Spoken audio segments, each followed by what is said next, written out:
మన శంకర్ గారు తీసిన సినిమా చెన్నైలో, తమిళ్లో జెంటిల్మెన్ సినిమా.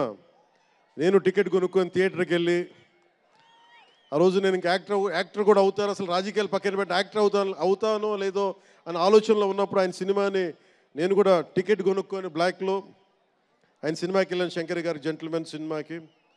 అలాగే ప్రేమికుడికి కూడా ఎవరు లేక తోడుకి మా అమ్మమ్మని తీసుకెళ్ళాను ప్రేమికుడి సినిమాకి.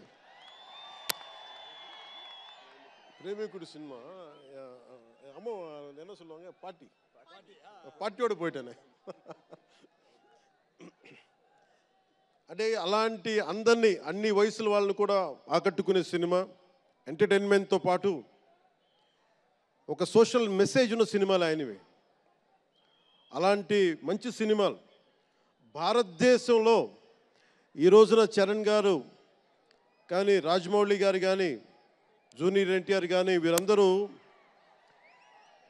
విఖ్యాతిగా మన ప్రపంచ వ్యాప్తి ఖ్యాతి ఉన్న రావటం అనేది, దానికి ఆద్యులు కొద్దిమంది డైరెక్టర్స్ ఉన్నారు, ముఖ్యంగా దక్షిణాది నుంచి. దాంట్లో చాలా కీలకమైన వ్యక్తి శంకర్ గారు.